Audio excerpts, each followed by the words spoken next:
I'd like to welcome everybody to the Bryan City Council meeting of February 26th. If you could all stand. I pledge allegiance to the flag of the United States of America and to the republic for which it stands, one nation, under God, indivisible, with liberty and justice for all.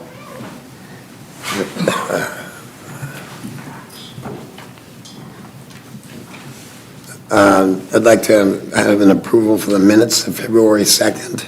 So moved. I'll second. Steve? Yes.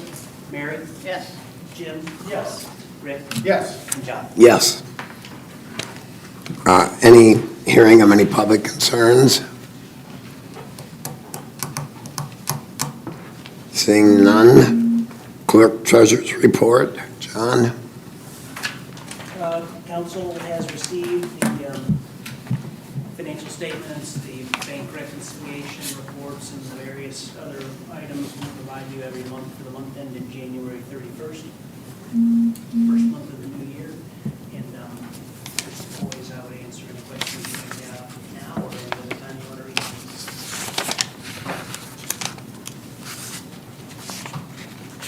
I'll move to approve.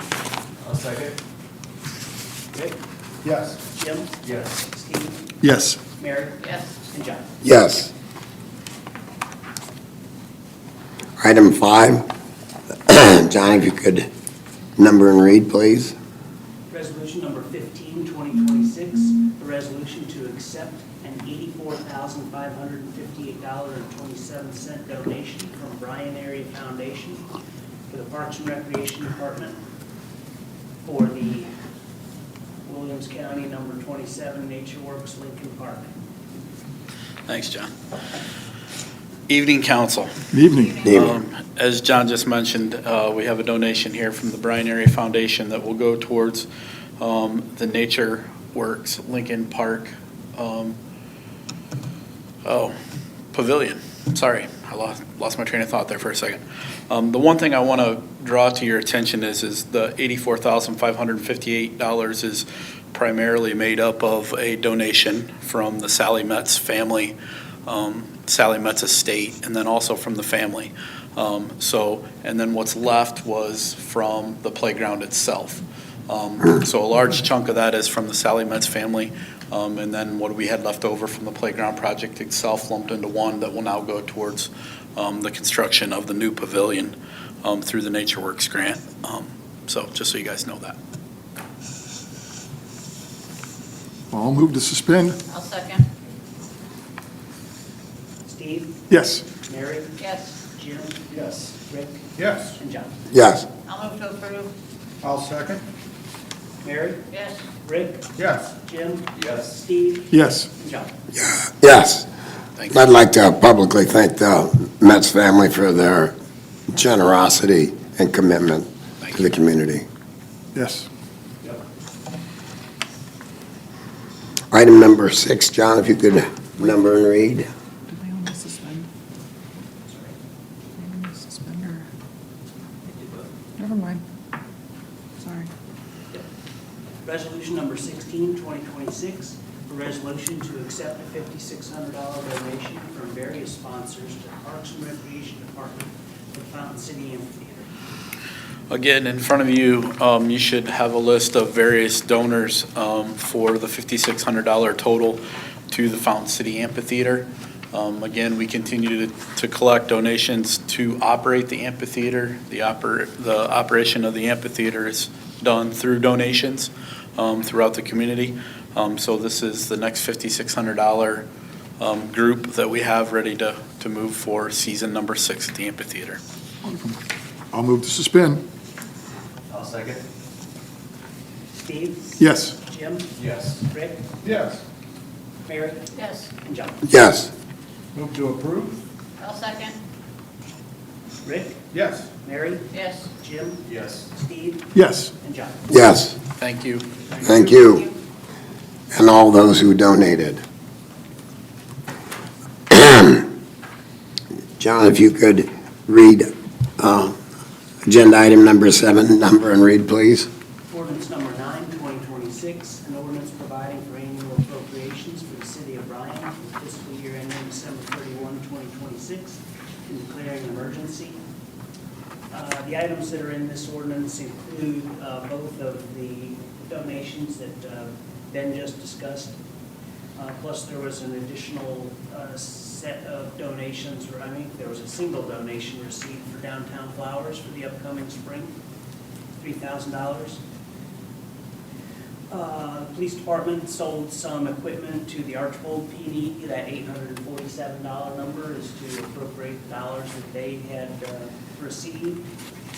And then finally, the last number in there, about $71,000, that is to account for the difference in what we budgeted to have in the communications fund balance and what their actual balance is.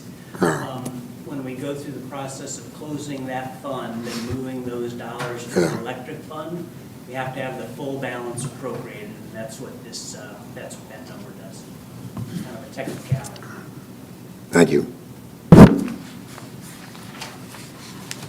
Well, we suspend. I'll second. Jim? Yes. Steve? Yes. Rick? Yes. Mary? Yes. And John? Yes. I'll move to approve. And I'll second. Mary? Yes. Rick? Yes. Jim? Yes. Steve? Yes. And John? Yes. John, if you could number and read agenda item number 8, please.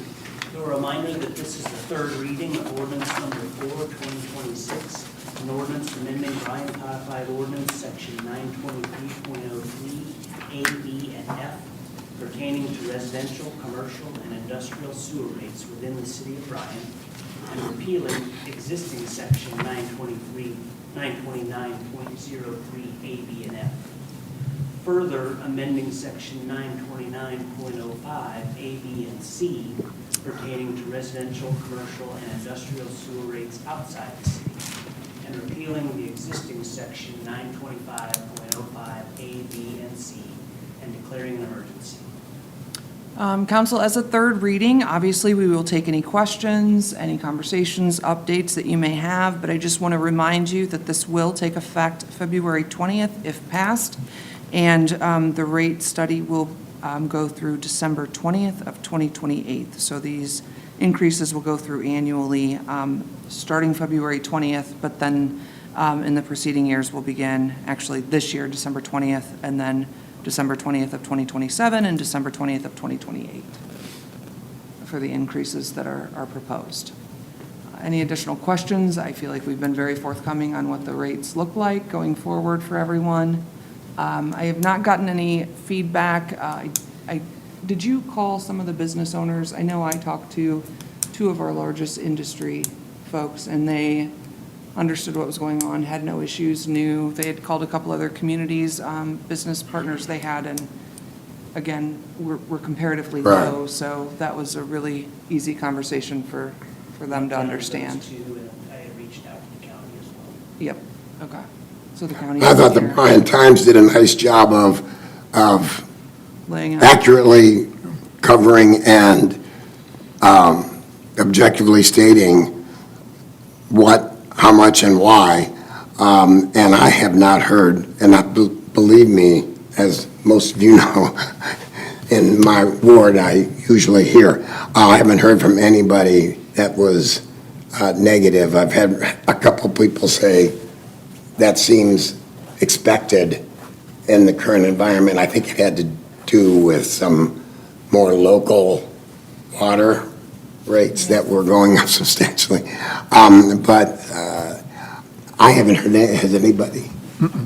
No. Yeah, I think we're not naive. I mean, we're all ratepayers. None of us want our rates to go up, but we No. also understand that, Wes and his team have done a really good job, and the people that have come before you have done a really good job of maintaining the system and making sure that we get every minute of that plant out of it before we go into repairs. And thankfully, through the last several projects, you've timed it just right, that we're not spending, a lot of dollars rehabbing things and are actually investing in that plant at the right time. So kudos to the wastewater management and employees for that, and also, Arcadis, because they've had a 20-year plan, and to city council and the administrative team here, because I think we've been on the right track for wastewater for a very long time. So obviously, again, as a ratepayer, nobody wants to see those increases, but they are part of doing business and making sure that, Didn't we start discussing this like 5 or 6 years ago? well, honestly, this has been going on before, I think, even maybe before Mr. Hoopy was on Oh, council. really? Um, I just yeah. remember it's been a long time. Yeah. We started planning probably closer to 10 years ago. Okay. It For this actually one. just came outside of our plant proper about 5 years ago, design and planning. Maybe it's just been the last 4 or 5 years that I've given you crap about it. That could be. Okay. So funny for a wastewater plant that you would use that term, pun intended, Mr. Beck. Thank you. That pun was meant. Timely. I'm just glad that the rates are competitive still. Yeah, very much so. We're still under what other communities are, so. With that, I'll move to suspend. I'll second. Jim? Yes. Do You we know need what? to suspend? We do not need to Thank you. suspend. Oh, because, Because you've done your 3 readings. yeah, I didn't catch that either. I will move to approve that. And I'll second. Jim? Yes. Steve? Yes. Rick? Yes. Mary? Yes. And John? Yes. Yeah, one time I got it wrong and one time I got it right. We're 50-50 tonight, folks. Good catch, John. Agenda item number 9, if you could number and read, please. Resolution number 17, 2026, a resolution authorizing Carrie Schlade as delegate and Debra Beevers as alternate to represent the city of Bryan as a member of the Board of Directors of the Ohio Municipal Electric Association in 2026. Council, this is an annual resolution that AMP and OMEA ask for. As you know, I am the delegate for the OMEA Board for the City of Bryan and Bryan Board of Public Affairs. The Board of Public Affairs did vote and ask that Deb Beevers be the alternate in my absence. So I'm asking that you pass this resolution so that we can send it on to OMEA. I'll make a motion. I'll second. Mary? Yes. We Steve? actually need a Yes. suspension on that one, right? Jim? Yes. Rick? Yes. And John? Yes. We did, right? Yeah, so you actually motioned to suspend. Oh, We got you out of order. This is what happens. sorry. I'll make a motion to suspend. Yep. And then I messed up his roll call because I was talking. I'm gonna So wait we have to next time. suspend with Mary and Steve. Now we need a motion to pass. So moved. It's Rick. I'll second. Rick? Yes. Jim? Yes. Steve? Yes. Mary? Yes. And John? Yes. Agenda item number 10, please number and read, John. Resolution number 18, 2026, a resolution approving the community reinvestment area tax exemption application as submitted by TDK Holdings LLC. I don't know if you all took a look at that. It was a little bit of light reading attached there, but Light reading. long story short, 113, 115 South Main Street. He's going to remodel and make 5 modern apartment units upstairs. Over $1 million investment, so that entitles him to 100% for 7-year abatement on the improvements. So with that, and how this process works, you approve it, he does the work. When it's done, Andrew goes out, certifies the work. When he's done with it, he files it with the auditor. Andrew does, files it with the auditor, and then he gets his 7-year abatement on the improvement. So with that, I would request you suspend the rules and approve, and we will proceed with it. I'll move to suspend. I'll second. Steve? Yes. Jim? Yes. Rick? Yes. Mary? Yes. And John? Yes. Move to approve? I'll second. Rick? Yes. Mary? Yes. Jim? Yes. Steve? Yes. And John? Yes. Thank you. Thank you. Tell him we appreciate his investment in Bryan. Amen. Please, I'm sorry. I need to be a little more polite. Agenda item number 11, John, please, number and read. Oh, excuse me, that's the annual report. We're done with that, aren't we? Or do we, We're going to please ask Mr. Whelan to come to the podium. okay. And I don't, you didn't take offense that he didn't say please to Tyson, yeah? Nope, not a problem. Okay, skip the first page. I'll be brief because you all know I like to talk and we will get through this quick. You gonna click it for me? gotcha. All right. I even consolidated two projects onto one slide for you. Asphalt program and pavement marking program in summary. Last year was the first year out of probably 20 that Clerk and paving was not the low bidder. Helms and Sons Excavating did it, $644,000 out of the 0.5% income tax. We worked in the southwest part of town. We repaid part of Ashley, Crestview, Fairlawn, Greendale, Westfield, and South Street. And as you remember, Center Street and large portions of South Lynn Street. Drove South Lynn Street, seems to be holding up quite well. Also, the pavement marking program with Griffin pavement striping, $128,000 out of the 0.5% income tax. Blakesley Avenue got improved last year as well. $491,000 out of the 0.5% income tax. M&M Asphalt of Blakesley did the project. It was full depth removal with 2 blocks of Blakesley. We did some utility work, new curb and gutter and sidewalk. Very pleased with the work. Safe Routes to School Phase 2 project went from Noble Drive to South Main Street on South Street.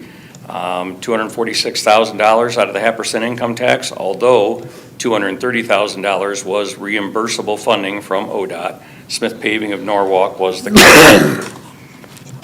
South Walnut area sanitary improvements. Bid price was $408,000 out of the 0.5% income tax. We actually bid that last year, but we're starting it right now. Just started here about a week and a half ago.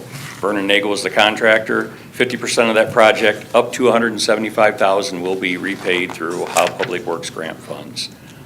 Lincoln Park sanitary sewer improvements. That also was bid last year, but we're going to start that here probably in the next few weeks.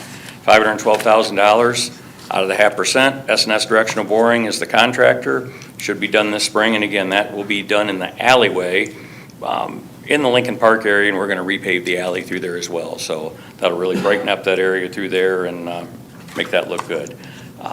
Down North Municipal Building re-roof, $248,000 out of the 1% tax. Richland Company and Associates took care of that. I think it turned out real nice for us there. So hopefully we won't have to pick up shingles out of the parking lot anymore because there's That's what Bryan none and I were left. celebrating, that none of us in this building were going to have to deal with roofing materials while Correct. employed by the city again. But the next thing will be the flat rubber roof on here that we'll have to deal with in a few years because that will need replaced here shortly. South Meyer Street sanitary sewer was awarded to S&S Directional Boring, $810,000. That was completed last year. Replaced rear yard sanitary sewers, completed late last summer. $275,000 was repaid through Ohio Public Works. So last year, project grants, we had reimbursable grants, $230,000 back, 95.5 from ODOT on Safe Routes to School, $275,000 back on the South Myers project. And again, repeating myself, carryover projects with grants, $275,000 of the East Mulberry Waterline project, which we bid that last year. I applied for projects for Bryan Municipal Utilities for them, for their water lines. We bid that last year. We did a change order for them, extending it till I think June or July of this year because there was a brass shortage and there's problems with materials. So we anticipate that project getting started this spring at some point in time. So we'll get up to $275,000 back on that as well. And then the South Walnut sanitary sewer replacement, which again, we just started that now. We'll get up to $175,000 back on that. Code enforcement, 134 cases, up a little bit from last year on grass and weed violations. Trash and motor vehicles, about the same last year from the year previous. All cases were resolved except for 2 that actually went to court for citation. We had 271 total cases investigated, 261 resolved, and we have 10 that are still pending.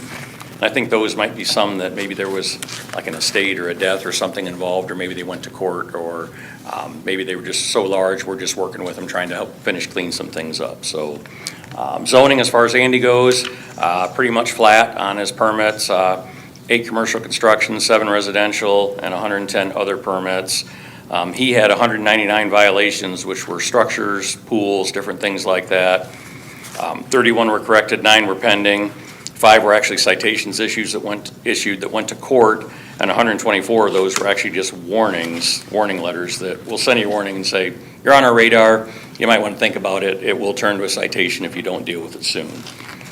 Other tasks we do, we take care of traffic control devices. Again, I said we assist the Bryan Municipal Utilities with bidding their projects if needed, and we apply for Ohio Public Work grants for them. We bid parks capital projects, we assist the street department if needed, and we have our own zoning and building in-house. This year's project's coming up. We're going to finish the East Village improvements with the asphalt program, rebuild 100 blocks, or excuse me, the 1 and 200 blocks of West Trevitt and part of East Beeman Street, rebuild the 100 blocks of North Rowland and Baker, the pavement marking program, ODOT North Main Street job, we're going to redo the concrete in front of Like Best One Tire and the Ford dealer there. Cherry, Butler, Allen, and Wilson sanitary sewer, we actually received $470,000 of CDBG grant funding on that.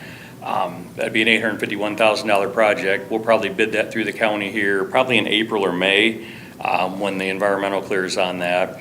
And then we will receive this summer in July, another $175,000 through Ohio Public Works for Maple to High Alley Sewer. It'll actually be the alley on the east side of the square.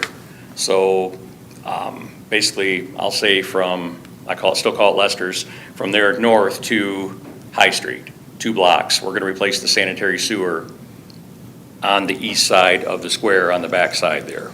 So that'll be nice to kind of help clean that up. I know it's going to be tough. There's a lot of taps in there, but we'll get that replaced in there and get it repaved. Goals again for this year, again, we'll apply for more grants. We had $1.073 million that we're going to receive this year in 2026, so pretty proud of that, so we'll keep trying on that. Again, it's good. Ohio Public Works is a good source for us for water, sewer, and I say street. We're never really lucky on street. There really are none. Yeah, I mean, there are a few. You have to be low to moderate income, and it's really tough to do, and they're really competitive, but if we have a good water and sewer project, we can usually piggyback some paving on that. So, we try and do that. So, again, try and get some more sanitary sewer replacement done. I mean, we've done miles of it. I mean, miles, probably. I think we're working on 17 or 18 miles now that we replaced since I've been here. So, and I know the wastewater plant's seen a dramatic decrease in the infiltration that we've had in the 20 years since I've been here. So I know that's good. So we're going to continue to do that. Working on updating the 10-year capital improvement plan. And another thing I want to work on is a sanitary sewer capacity study. We always have questions when we have a new facility that wants to come to town. How many gallons of wastewater can you take? How much can you take? Well, we've got a couple bottlenecks in town in the sanitary sewer that most people don't think about. So we're looking at a couple areas to have a capacity study done that, what happens if everybody flushes their toilet at once? And, we have a big facility coming on the north side of town, and they do have 750,000 gallons a day that they're going to dump. What's going to happen? So we're going to actually do a capacity study and model what's going to happen in a few areas there and take care of that. And again, work a little more on our commercial and clean water investigations. So other than that, you have any questions? The industrial park is parks. Yes. Both sides. They are not a bottleneck. Would that be a correct statement? Well, no, the South Industrial Park, there's no problem. Right. The North Industrial Park, and I won't say there's a problem, but, we built that park and we've got a 12-inch gravity line there, which will handle 1 million gallons a day. But if you dump 1 million gallons a day in there, it comes out, it goes south on Main Street, and then it goes down Trevitt Street, and then it snakes around town, then it goes down Union Street, and then what happens? And as that goes through, is it going to slow flows down elsewhere? So, how much actually can it take? Yeah. What's going to happen there? So, you can't just magically flush your toilet and say it's going to take it. So the study is going to include the north. Yeah, the first one we're doing is, and again, this is out of my wheelhouse. I mean, we're going to do some flow studies, flow monitoring, and I'm working with another engineering firm to actually farm out some of this work, to actually model and make sure that, what is the maximum capacity right now that we can market out there. Right now we're saying we can take 500,000 gallons a day, and I feel comfortable with that. That's no problem. But, if we do have a big user, can we take 1 million gallons a day out there? If we can, do we have to allow a limited discharge on it? Do they have to discharge at night or different times? Is there different things they can do? So this capacity study will just give us a better handle on what's going on out there. So just something I wanted to do for a while. But other than Thank that, you. Any other questions? I was asked a couple weeks ago about that old gas station across from Do we know what's going on with that? Is that, The land bank owns it, okay, and they had it for sale once, and they received a couple bids, and I actually serve on the board, and they decided to just not sell it at that point in time, and just, I think the motion was to reject all bids and keep it for future development purposes. So I don't know if they're gonna keep it, if possibly maybe the building to the south of it ever comes up for sale, and it's needed for development for both of those properties for commercial development. So it's there, it's available. But yeah, the land bank does currently hold title to that. perfect. Yep, all right. Okay, thank you. Thank you. Next up is Mr. Dominic. Mr. Dominique.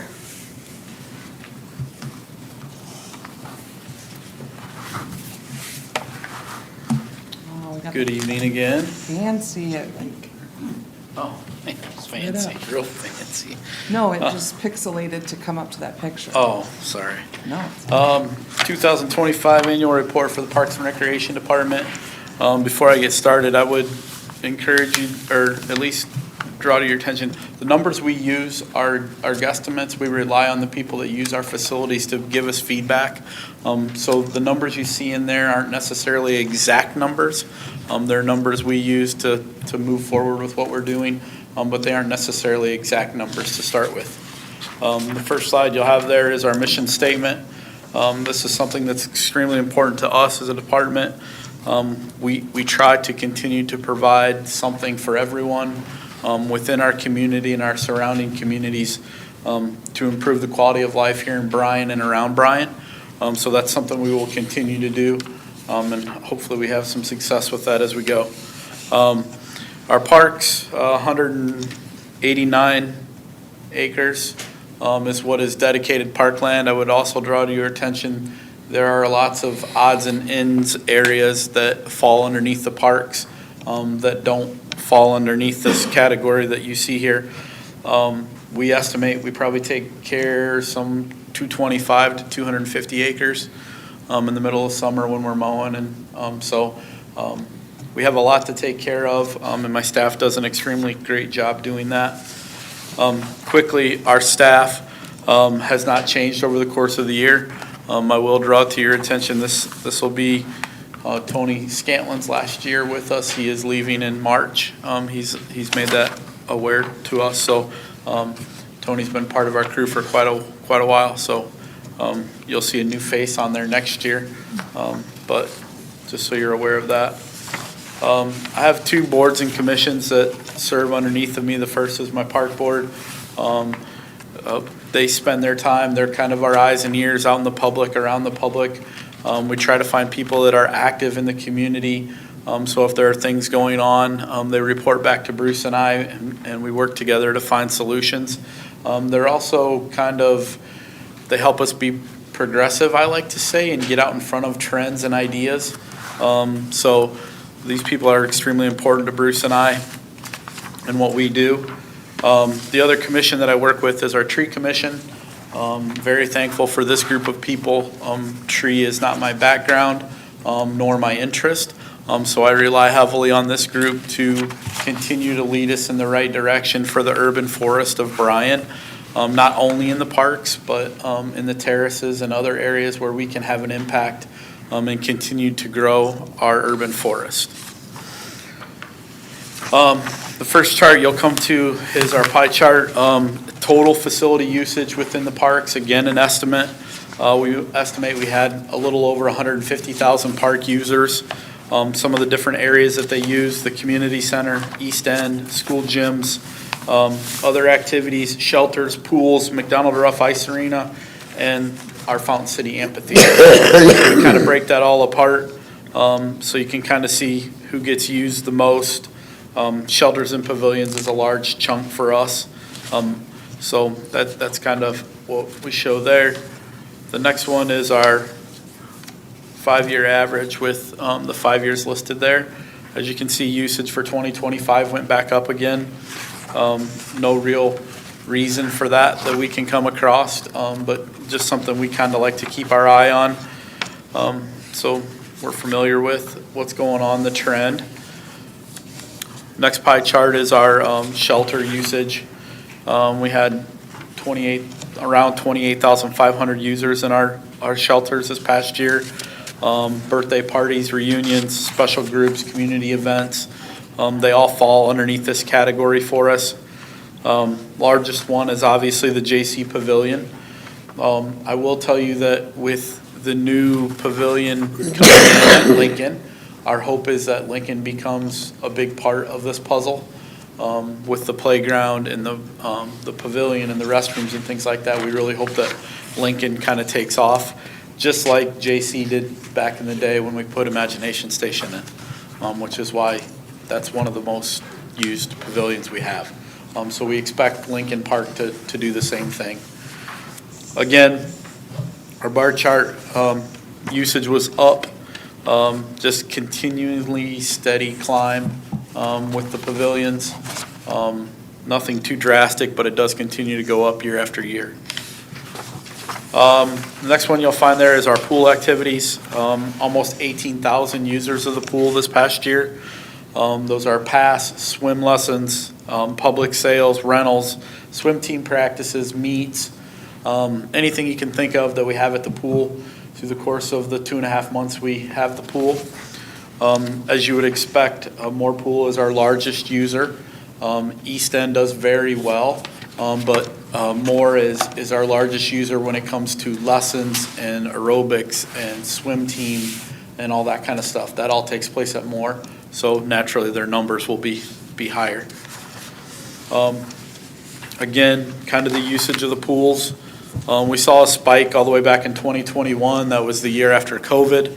Everybody was kind of itching to get out and do things. Our pools were extremely busy. So it's kind of leveled off the last 4 years. The one thing I will draw to your attention is this year we will be the host for the conference swim meet. So our numbers at the pool will be larger next year due to that conference swim meet. But we look forward to hosting that.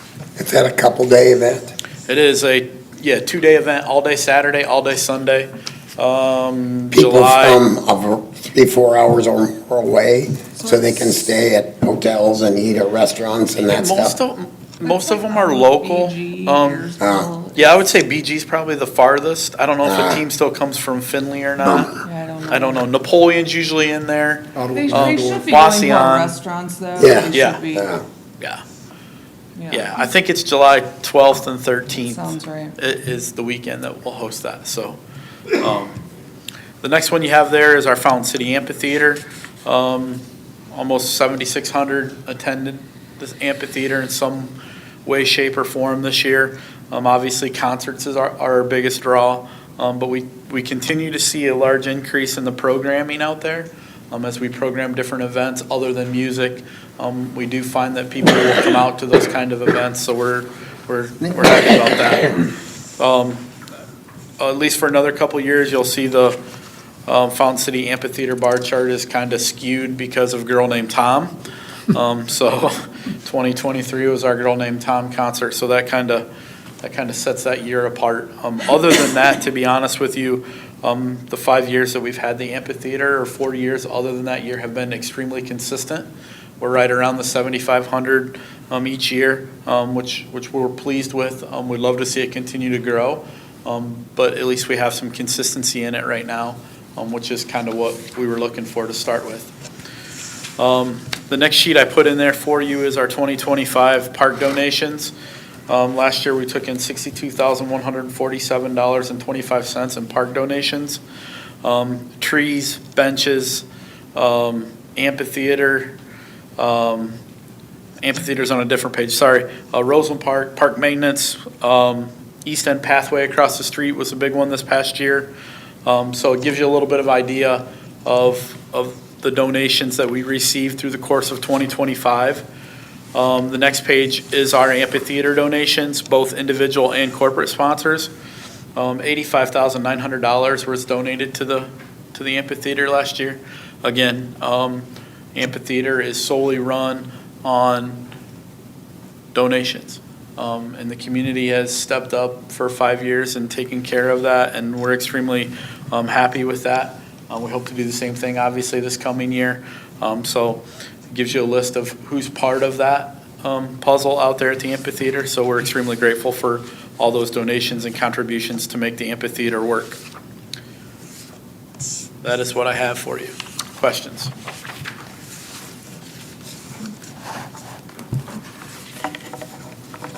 No? Thank you. Thank you, appreciate it. Thank you. Thanks, Ben. I apologize, I can't stand, but I've got to click the buttons on the computer for you. I'm also going to apologize. Please remember that these gentlemen do not go on the road with me, so there's a little duplication this evening. And also, I usually wait till after all of the annual reports are done, but I'm tagged to go be a guest at Kiwanis on Wednesday to give the state of the city. And I thought maybe council would want me to report to them first, so I'm jumping ahead of a couple of the departments by a couple weeks. Again, 2025, I think, was a really good year for the city, for the community. If you don't remember, we were finishing up our top 5 best hometowns in Ohio. We had a great event at the amphitheater to button that all up, and really great magazine showcase, which I think you all got a copy of if you did not see me, because I do have a couple extra in the closet. But that was really an exciting time for us to showcase Bryan, Ohio, and all the great things that we have to share with people. Again, with the org chart, you guys know how this goes. City attorney, prosecutor, clerk, treasurer. A couple years ago, we added a human resource under the clerk treasurer, which I think has really been a fantastic help and is citywide for the utility and the city. And then all the other wonderful departments are listed there as well. City employees, we've stayed pretty consistent with 141. Again, I share an administrative assistant with the police department, Christy. Thankfully, she keeps Chief and I totally in line and above, probably better than anyone else I know. John has 9 employees. Of course, HR is in that number. Bryan has 6. Chief Poole has 9, plus obviously part-time and volunteer firemen in there.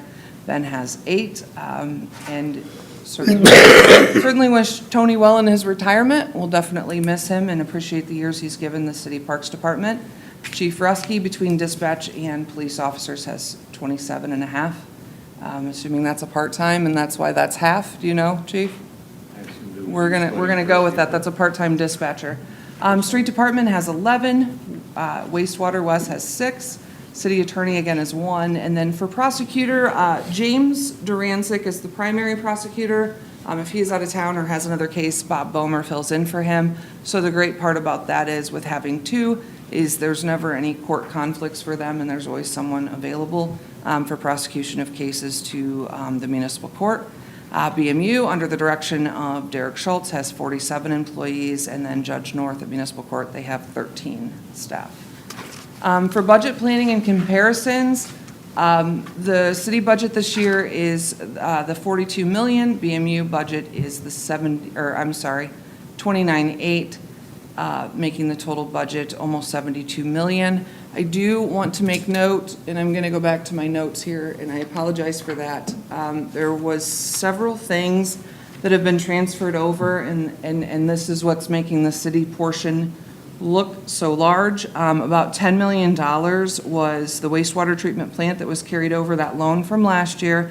And then also with the refuse collections, recycling, and then the communications department, those funds totaled $2 million. Those had to be put into that city budget. Communications will obviously get transferred into electric, but that had to show in the city budget for the first part of the year.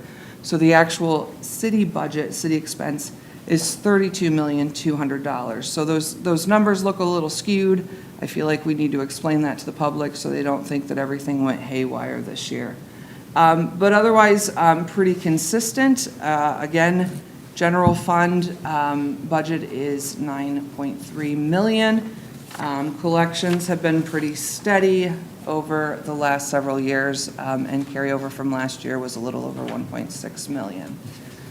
As far as the general fund chart, nothing's really changed in there. I will say for some of you that were on council for a while, a lot of our benefit package, especially the health insurance, used to be listed in the clerk treasurer's office. That is now detailed in each city department. So that is why the police budget in the last 2 years has drastically increased, because they have the most employees, but now actual wages, benefits, and everything is listed in that department. So that's why that looks significantly different to you. But everything else is in line with general fund budget numbers.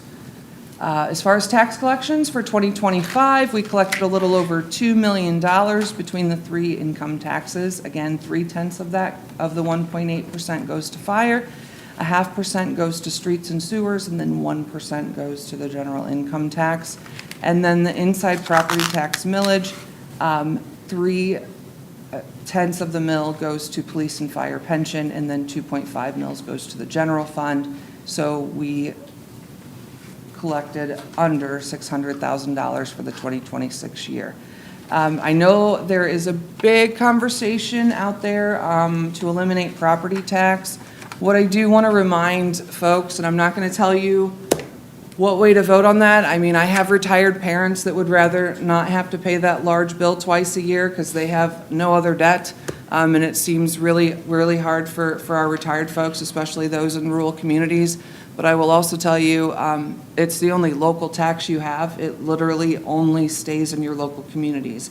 It funds your schools. It obviously is a little portion of the city funding, especially with police and fire and general fund. You know, parks are included in that. It funds your library. It funds your senior centers, your MRDD boards, your ADAMH, your mental health. Like, there's a lot of things local that, quite frankly, we've mostly voted on ourselves because we want those in our community and we feel they're important. I personally wish that the state would have listened. I think it was early '97 that the Supreme Court said that the way that we fund schools is unconstitutional and the state should probably change that. They didn't. And so this is the mechanism that the school has as one of their funding sources. And unfortunately, with the reevaluations, people saw really significant increases in their property taxes, and it caused a lot of pain in the checkbook and also attention. So I think we need to be careful as voters and taxpayers that we don't make a rash reaction and vote no.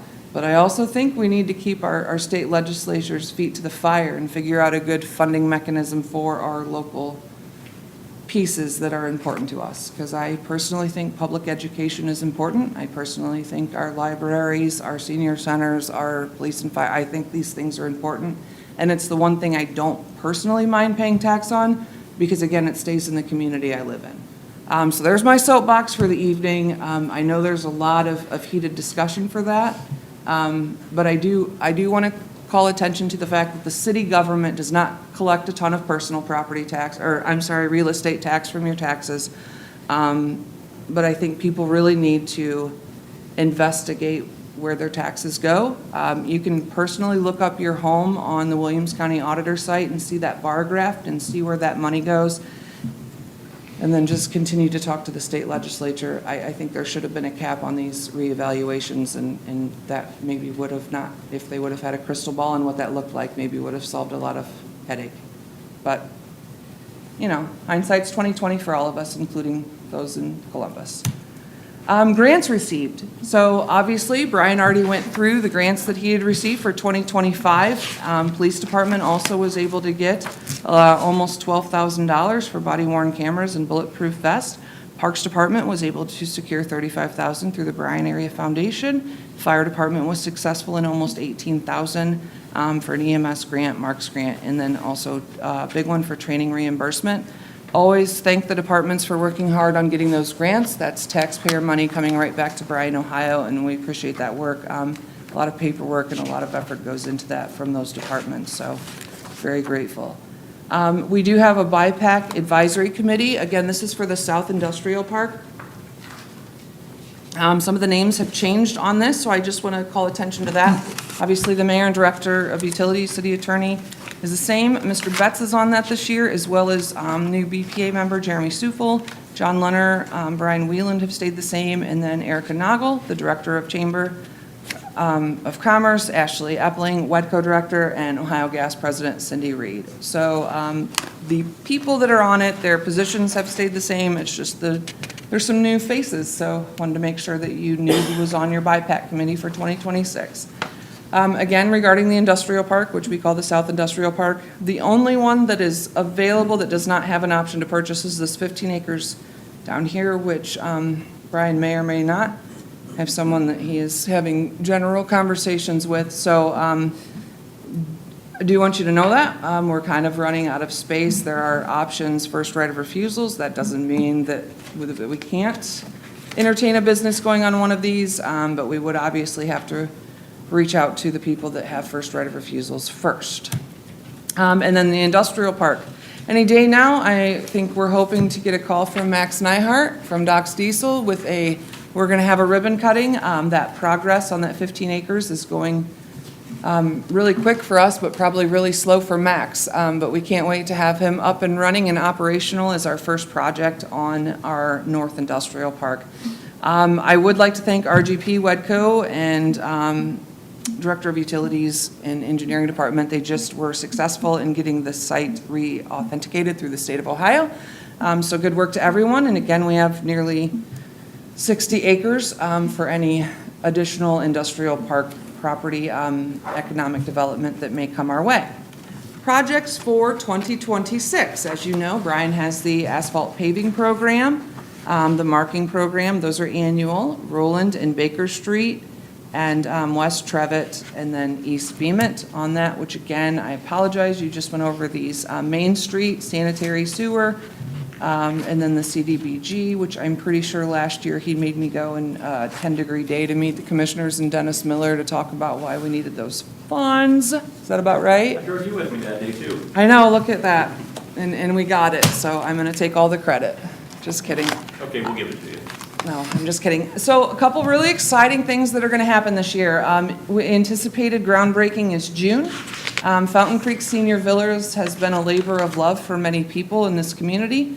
This is a 50-unit complex, and I think they're getting site approval. I think the plans through the engineering are pretty complete.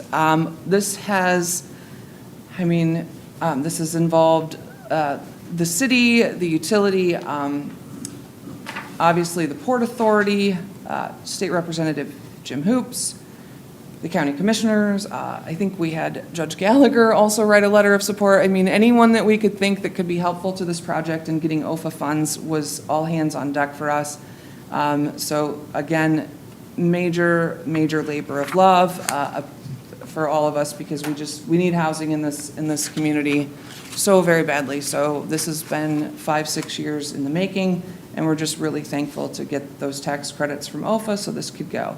But Keegan from Frontier Community and I have been in conversations, as well as the Port Authority, and again, anticipated groundbreaking should be in June. And I have been tasked, just so you know, that's probably going to be a call to you, one of you. We're supposed to bring the shovels. So it'll be like the Amtrak last minute, Tyson. I'll need you to bring in some dirt, and we'll get some shovels and hard hats, and we'll let you guys all know when to come. Hopefully it will not be as hot as the Amtrak day. But again, very, very excited about that. Ben loaned me this picture for the Lincoln Park Pavilion. He also wants me to let you know that this is what it will look like, but not exactly. So this is a replica of what it could look like. Also letting you know these roofs are pitched, so the rain will actually wash off. You don't have to worry about it coming in and under. So we're really excited to have this pavilion up. We think this will be really just an important piece of Lincoln Park, and having picnic areas out there and shade for families and places to sit. That's something I hear from a lot of parents that take their children out there, is that's the one piece missing. So again, we thank all the donors, including the family of the Sally Metz estate. Very exciting thing happened Friday. We got our new truck. Again, this replaced I'm going to forget the pumper and the engine. So we combined 2 trucks into one replacement. That did save hundreds of thousands of dollars for the community. So really congratulate the fire department for working on that. But tradition in the fire department, and this is the first new vehicle that I've been a part of witnessing coming into the fire station as mayor, but they actually back it up to the doors and turn the engine off, put it in neutral, and the fire crew pushes it into the station. So it was pretty fun to watch. I somewhat had to force Chief Poole to take his turn because he really wanted the younger guys to have their moment, but he grabbed a hold of the side and helped push it in. But they're really proud of it. It's a really cool truck. We're gonna have plenty of runs with it, but also I think it'll probably be fun because it has the Bryan bear on it and will probably hopefully be used in a couple state send-offs next week if our bowling and swim kids, we're gonna hope. So, anyway, fun new addition for us, but again, with the taxpayers in mind, save several hundred thousands in the way that it was set up. For those questions about wastewater, especially with the rate increase for the $14 million of upgrades, these are some pictures that Wes provided. Really thankful for that. Thank you. Again, rehabbing and replacing the aeration tank, new chemical buildings, new control building, and new thickener tank. So those are the things that are going on at wastewater, and those are overhead, what they look like. He had some pictures, but there's obviously snow, mud, and everything else, so I thought these diagrams would be better for the general public consumption. Couple other notes that I want to add. I know I've been talking about Amtrak for what seems like the entire time I've been mayor. They are working on that every day. Norfolk Southern, the railroad, has rules on, as trains come through, these flaggers are there and they have to move everything, including the hammer they're working with, off of the tracks and off of the platform so many feet. So this is gonna take a long time. But again, Bryan and I and Derek Schultz get weekly reports, 3-week look-aheads every week. And right now the anticipation, they are on schedule even with the weather, but the anticipation is it'll be finished and completed in spring of '27.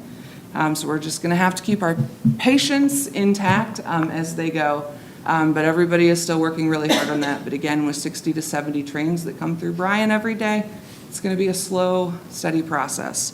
But I did wanna give you an update on that. And again, everything is running as it's supposed to. There's no hangups, no permitting issues, no fiber cables that nobody wants to move. That's all been done. Another really cool project that I've been able to be a part of is the Arts and Ed building.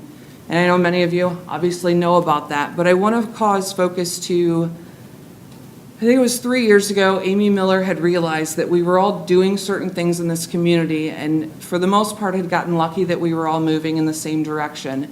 But she started to set up quarterly meetings with a lot of us stakeholders in the community. So we meet, there's 8 of us that meet quarterly in her office, and we talk about projects that we're doing. We talk about, our responsibilities in the community, and we kind of plan ahead and talk about things.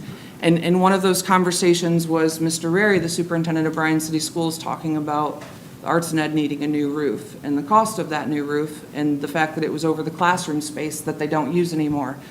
And I mentioned that the land bank was looking for applicants for a brownfield grant and said, well, do you need, outside of a few things, do you really need that classroom space? Which then unfortunately led to do we renovate or do we abandon and put a new complex, which was, I don't know, was that 7-month conversation? It felt like forever. Which led to Mayor Schlade's daughter doesn't have a place to perform theater. No, I'm just kidding. Anyway, Emma knows it's my fault. But I'm just saying, without those conversations, without those meetings, we could have been in a position as a community that others have been, where we've got a decaying historic building right off our downtown that's just sitting there, right? That maybe they give to the city and we don't know what to do with it. And so I think we're pretty fortunate in Bryan, Ohio, that those of us that are tasked with taking care of these things really communicate well, we collaborate well, and we respect each other. And that is just one example, that Arts and Ed. And so if you don't know, the Arts Connect Us is a committee that is formed. They went through a lot of iterations of what that Arts and Ed should look like. I'm sure you've all seen it. It's going to be gorgeous. And really, really close to the fundraising. I've been able to also be on the fundraising committee for that. That's been led by obviously Mr. Rary, and then Russ Davies and Bill Martin, and a whole slew of really talented people. But fundraising is going to be finished on March 31st. So if you haven't donated yet, if anybody wants to, you can go to bryanarts.org, even if it's $10, and help with that project. But we're really close to our goal, and we're really excited about what that's going to look like in the community. Also would like to thank the Land Bank and Bryan City Schools, because I know those applications are not easy, and Maumee Valley Planning, because I think Esty probably got sick of me calling saying, is the state going to tell us whether we got that, grant or not? But the cool thing is, I mean, do you remember what it was? Are you paying like 10% of the demolition cost? Is it even that much, the school? I wouldn't even be confident to speak on that. Yeah, it's a very small amount, and I think way less than what you would have paid for a new roof, for sure. So, That much I know for a fact, yes. yeah. So I just kind of want to brag on our community a lot, that there's a lot of really cool partnerships going on behind the scenes that maybe people don't know, and I'm just really proud that we all respect each other and communicate a lot and make sure that we're all following the same paths. So, but the other part of that is I wouldn't be able to do that, and we wouldn't be able to do what we do as a team without the folks that run the city departments and their employees. So, guys, again, I appreciate every one of you and what you do every day. If I could make one plea to the public, is maybe calm down on social media, because quite frankly, it makes it pretty tough in here when everybody's attacking the snow removal or whatever's going on that random day when people haven't slept in 12 hours because they've been removing the snow. So I know that's probably going to fall on deaf ears, but it would sure be nice if people would maybe just not. I don't expect you to call and say thank you, but maybe just not tell us we're incompetent fools. But anyway, I am really proud to work with all of you. I appreciate each and every one of you very much, and I know a couple of you are not here, but please tell your staff too. Well done, and looking forward to an awesome 2026 together. Council, sincerely would like to thank you guys too. When I look back to my first year as mayor to now, I'm so proud of where we are and how we trust each other and talk and don't always agree. But I think we all now listen to understand, and I think that's so cool. So now I'm getting emotional, and I did not expect that. Dang. Anyway, so thank you for letting me have my turn, and I will send it back to Mr. Betts. Yes, you said, is it this week you're going to the Quanians? Wednesday, yeah. And they invited you? Isn't that crazy? No, I just want to make sure I'm on the right track. And they invited you? Dave Schum invited me, yes. Okay. He left me Dave Schum also. Dave Schum also left me a message, but thank you, Mary. Mary also invited me. Whoever the hell invited you, you were invited, correct? Yeah. Okay. I don't crash those. Okay. So I think there's some value. I appreciate not having a bully pulpit. I appreciate not telling people how to vote. I've only, in the 8 years I've been doing this, told people just, for God's sakes, vote. However you vote, show up and vote. And I'm still in that same range. In this particular case, I'm not worried about you telling people how to vote. I'm more worried that what we have as it relates to the property tax issue, an issue of ignorance that goes to, I'm getting tired of paying this. And my understanding, and correct me if I'm wrong, I believe there's three options, one of which I need more detail on, but the one is rather obvious. Get rid of it. That's an obvious one. The second one is leave it alone. The third one is land management. Just do a tax on the land. I need to know more about that. But I think regardless, people need to know the impact without you getting on a pulpit and preaching, for God's sakes, look what this is going to do to the city. what they need to understand is vote how you want. If you vote this way, understand city services, that's up to you if you want to deal with schools. I would. But we are not going to have the same community. Right. So, and then I think some concrete examples of that might help. That's just my thoughts to you. I'm not worried about you preaching and trying to cajole people. I don't think any of us would do that. In the same sense, there does need to be accurate, valid information about implications. Sure. Yeah, I agree with that, and I also think that I'm trying to balance the fact that it's not actually a ballot measure, right? Like, I don't know if they're going to have the signatures. We Right. won't know that till the summer. And if they do, obviously, John and I will spend some time looking at the budget and saying this is probably the potential, right? Because the other piece of that is real estate is paid a year behind. Oh, So we'll have a 12-month period to look at that. good point, thank you. So that's, I don't want to put scare tactics in front of people, I get but, fearful quick. yeah, but $500,000 of the general fund is not just something that, well, there'll be no impact, it's not a big deal.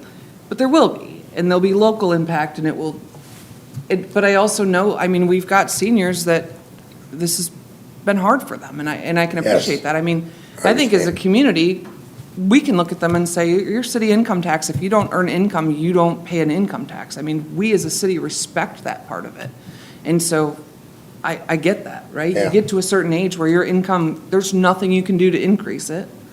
And so I understand both sides, Yeah. right? But I also know that this is the one area of tax that you pay. It is all right here in your community, and so I don't know how to fix it. That's not my job. I'm not paid big bucks or smart enough to figure it out, but yeah. I think we've got some time. I just did want to kind of bring it up when we were talking about impact in real estate, that it is a concern on a local level, Yeah. that we need to be thoughtful when we're looking at petitions. Does council have any other questions for the mayor? Good. No, thank you. Yes, thank you. Appreciate The it, opportunity. yeah. Then let's kind of go around the room, starting with the mayor. Yeah, I just wanted to make you aware, and Mr. Betts, I think you were at the last couple meetings, Board Member Davis has brought up that, well, two things. One, he would like the bios of the BPA members and pictures put back up.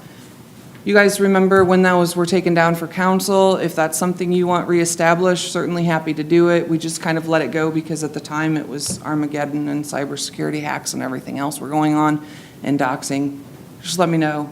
We can do it on an individual or not, or leave it as it is. I don't care. Just leaving it open for you. Shoot me an email or a text if you want them back on. And then, because that's really something Christy can do pretty easily.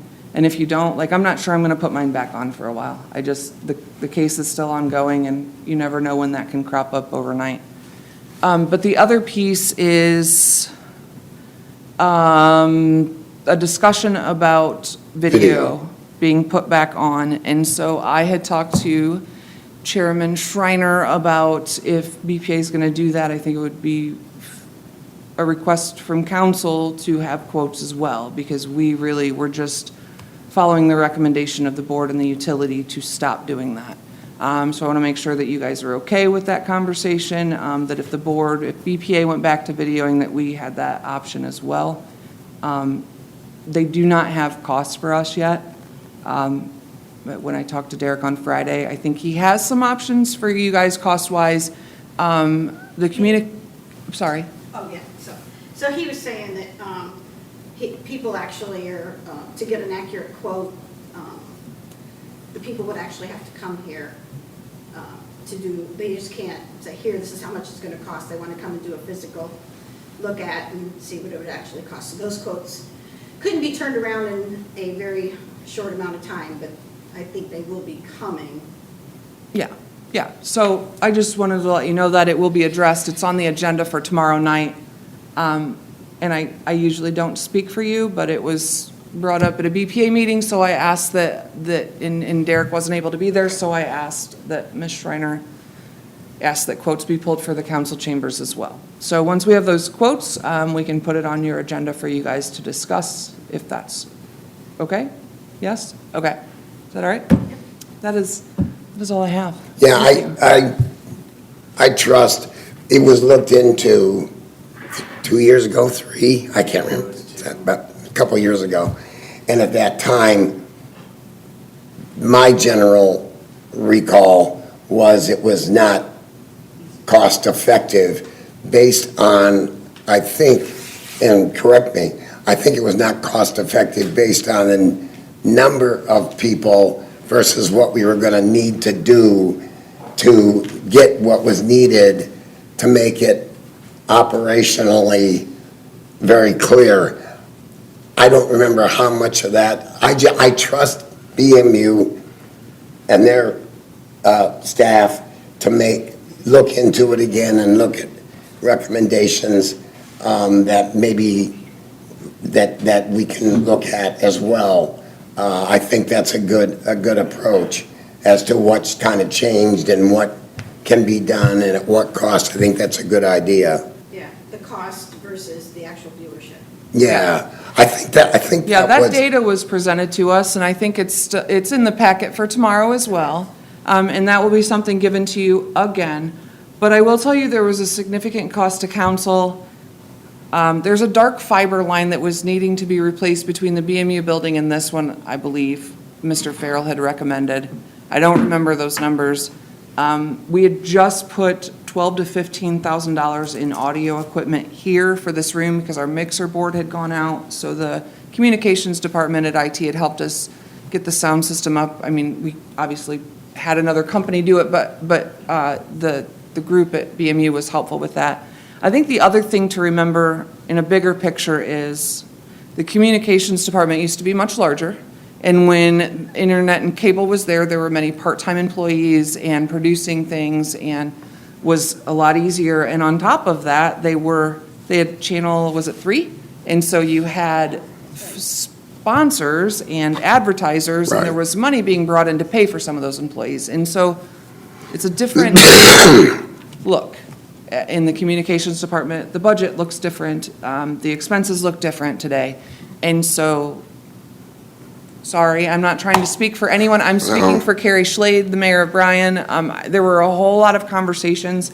And quite frankly, I liked the video, but it was not worth the taxpayers' money to continue to keep it at the cost that we were going to have it based on the viewership and the fact that a lot of the viewers, I mean, it was a 5-second blip that they were watching it. It wasn't even the whole meeting. Right. It was, they'd get on really quick and go, cool. Yeah, it wasn't just the numbers of people, it was the amount of time. I think that was presented by someone other than a member of the BPA, BMU, or city council, or the city government. And my response at the time was, so there's I can't even remember, it seems like there was like 100-some people that click on and watch this. Yeah, for how long? The response I got to that over a period of time when it came back was not good. It's not a transparency issue. I have absolutely no problem. Bring in channel 13 and 11. I don't give a rat's rump, okay? Be as transparent as we can be. It's not a transparency issue. If we bring in all of that, what's the cost to us and what's the benefit to the community? That is the only thing I'm concerned about. And I know you guys are too. So I trust that. Well, and when you talk about transparency, like when I have problems with transparency, it's when government bodies are signing things on stacks of paper that nobody knows what they're signing. You guys are not doing that. I wouldn't be a part of a group that did that. Right? That happens in some local governments, and it's something that I think is non-transparent and not right. And so I hear what you're saying. There's a whole nother level of lack of transparency going on in some of our government bodies. I've noticed. Okay. But, so that's where I'm saying, you guys are not shuffling papers and signing things and not talking to the media or the public or anybody about it. But the other thing that we try to do, and honestly, it was, Mr. Metz had requested, it. After the meeting tomorrow, Christie will go and she will put these annual reports and anything we have slideshow-wise, and she will put it on the city website, so that when people are listening, they can go to that slideshow and they can look through it as we're going through. Now, is it as good as having the video? Well, no, because, I mean, you guys did a great job of producing Yeah. those and having the captions on for the ordinances and all that stuff, but I mean, you guys aren't into production of that anymore, so, And anyway. you've got 3 new people that didn't have that history too, that maybe need to look at some of that stuff to Yeah. make a decision, and that's fine. Yeah, so I didn't want you to surprise, because, both papers do a great job of covering both meetings, so when you read it in the paper, I didn't want you surprised by the conversation, and again, did ask that the quotes be brought, and we don't have them yet for council chambers. It's a bigger space, different equipment, so when they do have them, we'll get them to you in a meeting, so. Okay, thanks. So you know that it's coming.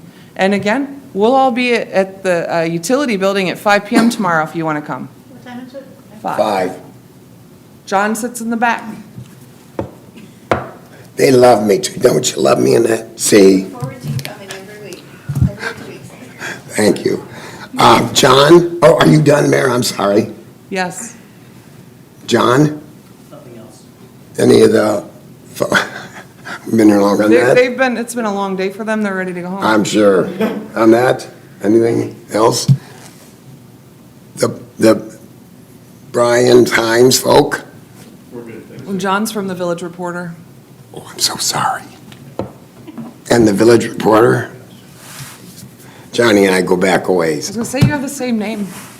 Yes, sir. One question, Sally Metz family, how much they contributed to the, Benjamin, do you remember the number? The Metz family was 60,000. Thank you. Of the 84, Yeah, that was like 3 years ago, wasn't it?